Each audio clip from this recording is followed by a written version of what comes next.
Welcome to the Roll Up and Roll Out podcast. Sit down with blue-collar business owners and inspired entrepreneurs to get the industry insights from the leaders that grow our local communities and learn how to scale your business. Regardless of GED, these people know how to GSD. Here is your host, Paul Childers. Let's get to work. Thanks again. This is Roll Up and Roll Out. It is another episode, and today I've got John Sansone on. John is a sales trainer and has been for several years, and also has been in sales for several years around the blue-collar businesses. And I'm going to let John give himself a brief introduction, tell us a little bit about his history and what he does, and then we'll just take it from there. Awesome. Hey, Paul, thanks for having me on. So I'd like to say I'm here in sunny Dallas, Texas, but the sun just went down, so I'm in like moonlit Dallas, Texas. And man, I love it here. I've been here 34 years. I've been here professionally selling 34 years. And one of my first gigs that I got was selling in industrial chemicals. So I was selling to like fixed base operations. If people aren't familiar with that, those are small airports where small either jets or regular airplanes land and have to be refueled and maintained. So I did that. I also sold in the medical vertical, and that was primarily selling to maintenance people. Um, and then I also sold to people running like dog boarders, veterinarian clinics, things like that. Did that for quite some time, and then I moved on to software, and I did software implementations, hardware, that kind of thing. Some people would say maybe that's not collar because a lot of these people are educated and have 4-year degrees. In actuality, though, there are a lot of people that are IT people that are self-trained. Um, some zero college, and instead they have online certifications that they've gotten from like Microsoft back in the day, Novell, which was a big networking company, and Cisco Systems. So so being self-educated in these areas that I sold to were a big deal. And then I spent some time being a blue collar worker myself, helping to put myself through college and working in high school. I owned my own lawn cutting business, Okay. and also worked in an industrial chemical factory, which was kind of awesome because I became an incredible ping pong player. Uh, so tell me a little bit about that. How does working in an industrial chemical factory or warehouse plant Yeah. result to you becoming a very good ping pong player? Great question. So it was very mundane, like doing the same thing every day. My job during my summers while I was going to school was taking 5-gallon buckets off an assembly line. The buckets ranged in weight from 5 to 45 pounds, depending upon what we were taking. Stacking them 36 to a skid, waiting for the forklift driver to come by. I also had a job of helping to unload the loads that came in from the tractor trailers. And so I had to go out there and help unload those. And I also had, but we got 5 to 10 minute breaks, like all the time, to break up the monotony of the day.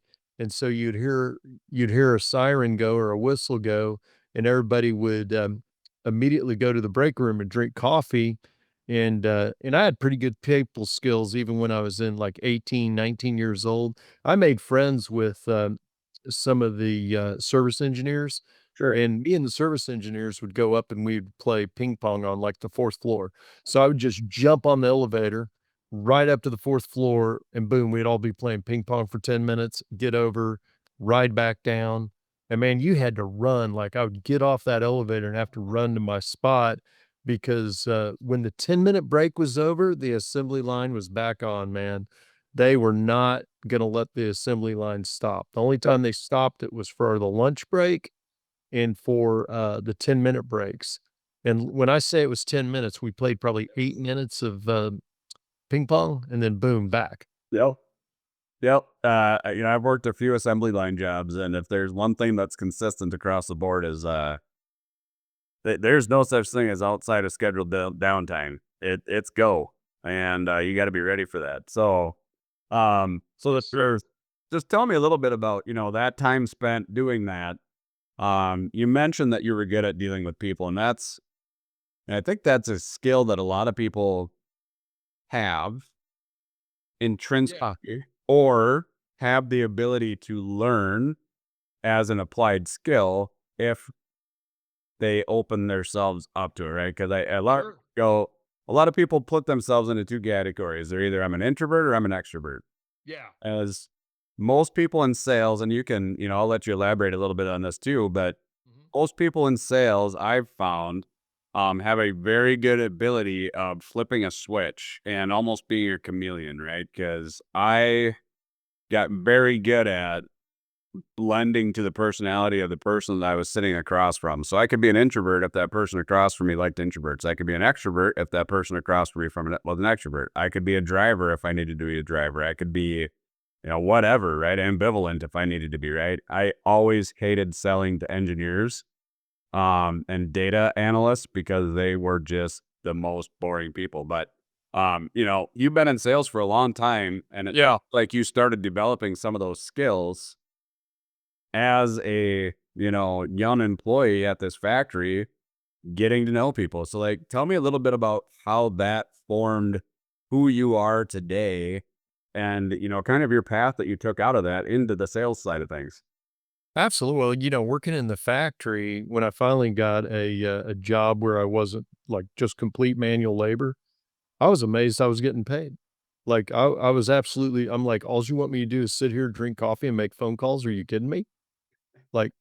Like, I don't need to sweep, I don't need to clean up, you know. Most of my jobs I'd ever had, it didn't stop when the shift was over.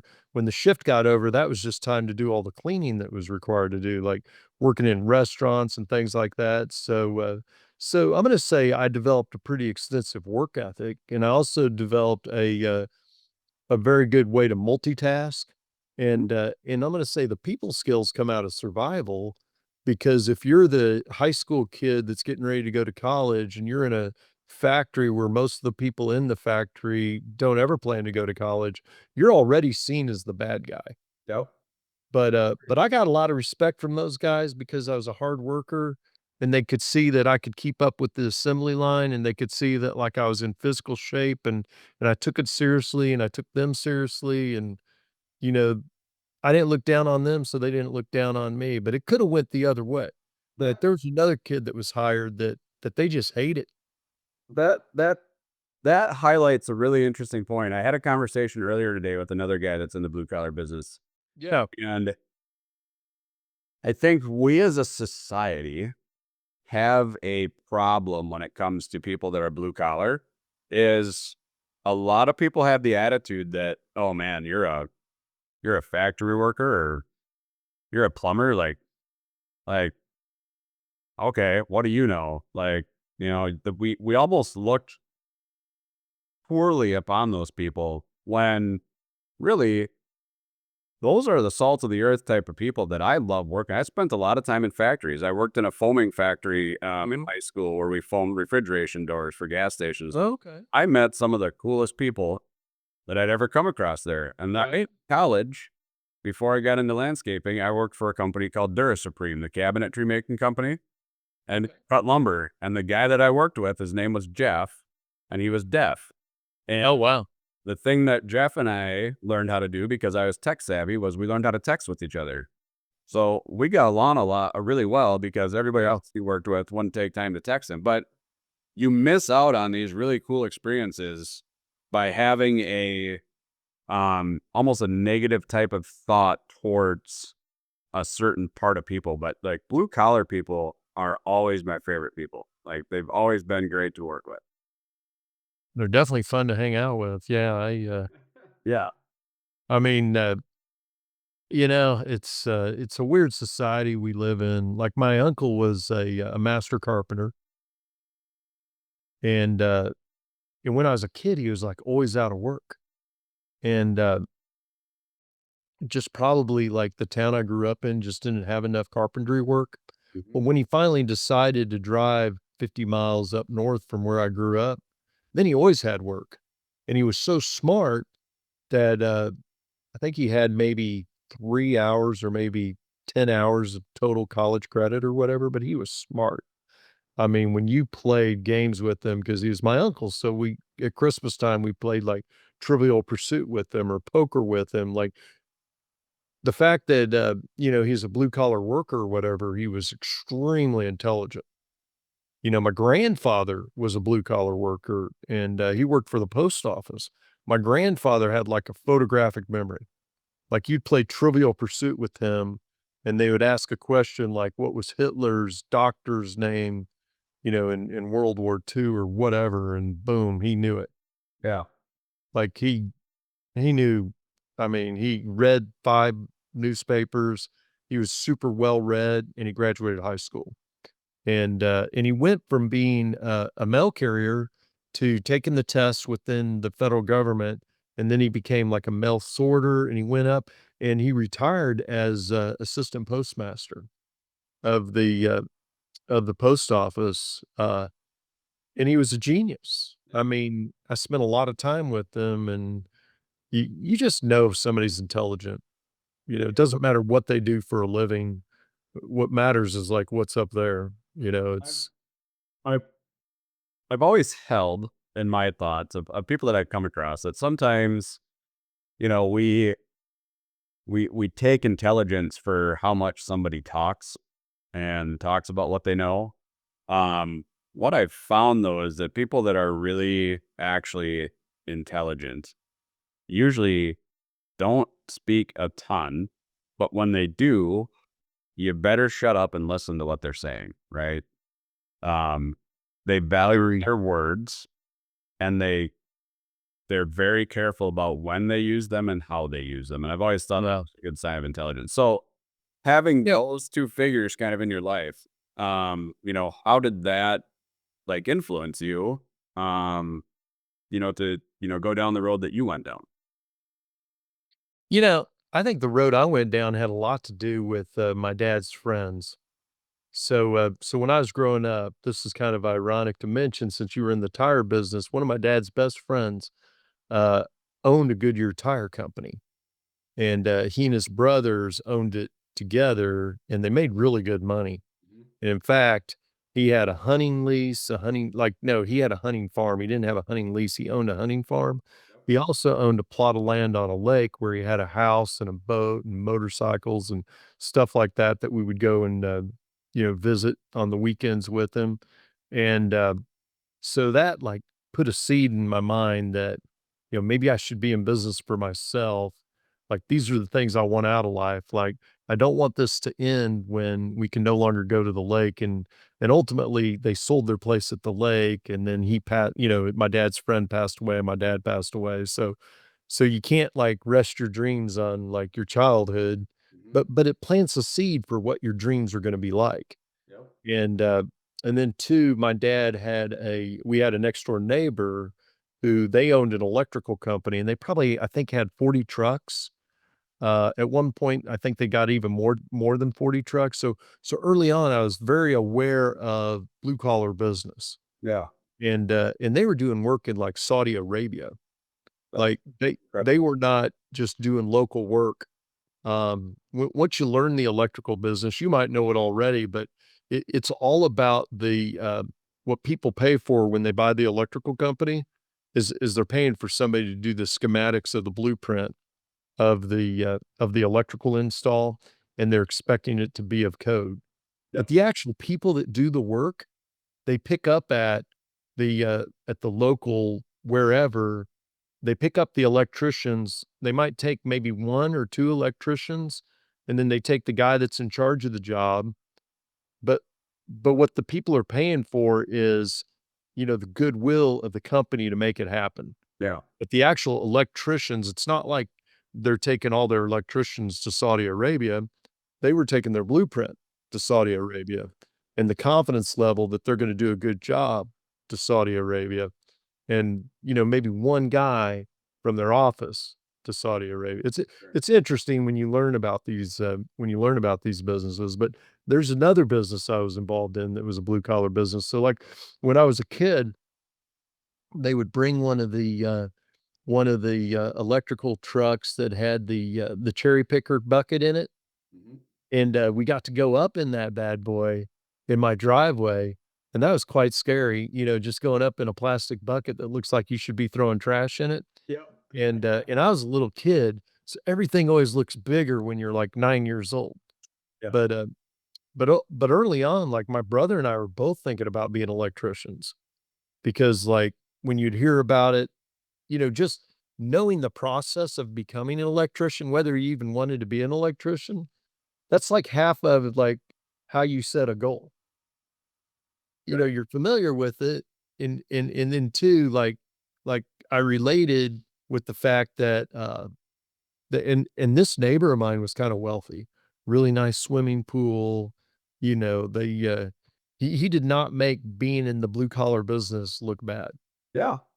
And I don't know that he had a college degree. There, there are a lot of people, um, as I've been working in the blue collar industry now, Yeah. for several years, but now, doing what I'm doing now, I've had a chance to talk to a lot of them. Yeah. And it's pretty incredible to me, like the levels that some of these guys are, right? Like Sure. you've got like the Kenny Badens of the world that I've met that have exited multiple companies. You got big Yeah. who just, exit an HVAC company. There's a couple of these other guys that are up and coming, like off the top of my brain, like I can think of Brandon Copeland down in Texas, and No, yeah, yeah. another guy, Michael Lanfear, plumber in California, and a couple guys in that cluster that like they're scaling and they're doing it with a purpose and an intention. And my picture for this podcast and this whole Mhm. program is to eventually be able to put this together in enough pieces to take it and present it and start showing like kids that are in like sixth, seventh, eighth grade these trades jobs, all the different things you can do with them. Not only from the guys that have exited for several $1,000,000, but for the guys that are running, a $400,000 a year specialty shop that they own, debt free and have enough money to have their house, their acres, their toys, and do whatever they want to, in and out all the time, right? And just let that education and that information and that stuff just get out in front of people and say, hey, look, these guys are actually super busy, like business savvy dudes and Yeah. girls, that are crushing it in these industries. We need more people like them to come up and get into these industries. We need less people going into four-year colleges and coming out as drone workers, right? Not that that's a bad thing. They all have their place, but we need people that are willing to roll up their sleeves, do some work, and know that there's good money to be made. I agree. Yeah, I agree. I mean, I was a Boy Scout leader for 7 years, and I'm an Eagle Scout. And so if you study what Boy Scouts is really about, Boy Scouts teaches leadership and it exposes you to multiple things because all the merit badges that you can get. And really what the merit badges are designed to do, it's about achievement, but it's about exposure. So, for instance, there's a climbing merit badge, there's a fishing merit badge, there's a carpentry merit badge, an Indian lore merit badge. You name it, there's a merit badge for like everything. And the whole idea is to expose a kid, in particularly like me, I grew up in a small town. Had I not had Boy Scouts, I mean, I can tell you when I went to college, I didn't even know what an electrical engineer was. Like I met this guy and he's like, I'm studying to be an electrical engineer. I'm like, and we didn't have the internet. And I'm like, "What the hell is that?" Like, I've never heard of that. Like, you wanna be a doctor, a lawyer, a reporter, a writer. Like, I knew really basic, like, white collar jobs, but I did not know what an electrical engineer was. I did not know what a civil engineer was. I was not exposed to that. All my parents, my dad and my mom, their best friends all own their own businesses, whether it be a tire store, a gift store. We owned a flower shop. A good buddy of mine, his parents owned a carpet company and a chemical manufacturing company.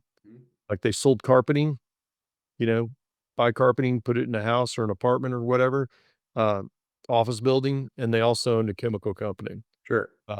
My neighbor owned an electrical company. Some of my other parents' friends were like doctors and attorneys, but I really didn't know anybody that like worked for a company that was like, an operations manager. Like all this stuff was brand spanking new to me. Yeah. Like it like opened my eyes up. I didn't even know any of it. Yep. So yeah, we've got just a couple minutes left here. Oh yeah, yeah, no problem. Um, Yeah. tell me a little bit about, what you're doing now and have been doing for the last several years, like Sure. working with, who are you training? Um, and what gives you energy as you're doing that before we wrap up here. So Well, yeah, man. I mean, what gives me energy, Paul, at almost 60 years of age is legacy. And I'm not talking like financial legacy. I'm talking like informational legacy. Like I want to leave a legacy for my sons and my grandson and future generations of Sansonis to have and to be able to read about and listen to and that kind of thing. I mean, I've been professionally selling for 34 years. Whether it be technology, right now I professionally sell professional services. Um, and then who I help is somebody that wants to be a better salesperson or a better, pardon me, a better sales manager. And and my stuff is like real world knowledge because it's what I use. You know, because you'd mentioned, I don't know if it hit the podcast because it's Friday, but you had mentioned, I think, that salespeople can be chameleons, yeah. Yep. and you either have like, and many times you have like gregarious salespeople, and you have an extrovert. But I gotta tell you, like, I'm also like a big time introvert. Mhm. So I'm both an extrovert and an introvert, and and sales can be all of that, but who I help is people that wanna be better, people that wanna be professional, and people that are willing to put in the time to do it. Um, I mean, I got a book on Amazon, it's called Sales Warrior, Yeah. and then I got a course, it's a 3-day boot camp, it's over 30 hours of, instruction, video, audio, and worksheets from me, and it's 99 bucks. I mean, it's incredibly, low price, um, and I keep increasing it. So when I first started, it's always been a 3-day boot camp, but it used to be 20 hours and now it's 30 hours. Sure. And things like you and I are doing right now become part of my boot camp because it's that duality, that energy between you and I that brings it together. Yep. But but I want to segue a little bit because I think this is important to say because we're because you're doing this about blue collar, and I can't think of anybody that's more blue collar than Elvis Aaron Presley. And the reason I say that is because Elvis had a high school education, and what a lot of people don't know about Elvis is Elvis was, like, an extremely smart person Mhm. because, his, business manager's name was Colonel Parker. His business manager wanted him to be just like a heartthrob, a teeny idol, did not want people to think he was smart, um, didn't even want people to think he was a good, musician. And that's another thing people don't know about Elvis, like, he was a good guitar player, both a regular guitar player, he was a great piano player, and he was also good at being a bass player, uh, which are all very difficult, but what he did in his spare time was he read a lot of books, so he's also self-educated, It's and, such an important thing for like self development, personal development that too many people yes. don't spend enough time. Like one of my goals this year is to read 52 books. Awesome, dude, I love it. I'm through I'm through 4 right now, so I've got another stretch. I'm planning to get my bookshelf back there full Good. this year. So, but yeah, like that's a piece of self-development that I think more people, if they would just take a little bit of time to read, even just 10 pages a day, they'd be blown away by how different their life is in a year than if they, continue to put this off. So, Dude, I devour books, and I grab one subject, and I read 5 books on the same subject. and sometimes you just gotta, you gotta grab a book and you gotta grab something out of it that you can apply. So, Absolutely, dude. but yeah, before we go here, I just want to Sure. know where to find you, how to reach out to you, and get a hold of you if they're interested in getting any of your services that you provide, bringing you in for any kind of training, anything like that. So if you want to just give us an idea of like how do we get a hold of you, basically.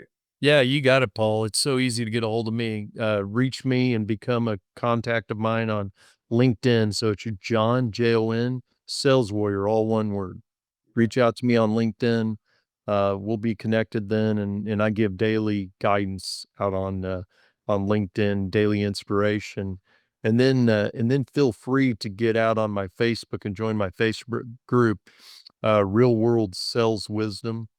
So that's really good to get out there and do that, and to get connected with what I do, saleswarriorinspire.com. It couldn't be easier to get out there, and honestly, people that buy my course, I'll give my book for free.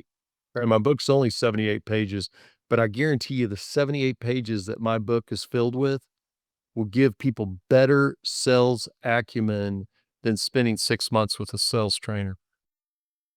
That's awesome. Well, I appreciate you having coming on the show, taking the time out of your day to join me, share your knowledge and some wisdom with us. Absolutely, Paul. And these will be, processed. I'm going to get 20 in a batch, and then I'm going to start releasing them. So hopefully by mid-March, we'll start seeing these come around. Okay. Again, I appreciate you coming on. Paul, you're welcome, man. Yeah, man. This was another episode of Roll Up and Roll Out with, and I'm sorry for mispronouncing your name at the start, John Sansone. There you go. Thank you so much. Have a wonderful rest of your night here, and I look forward to communicating with you in the future. Awesome. Thank you, Paul.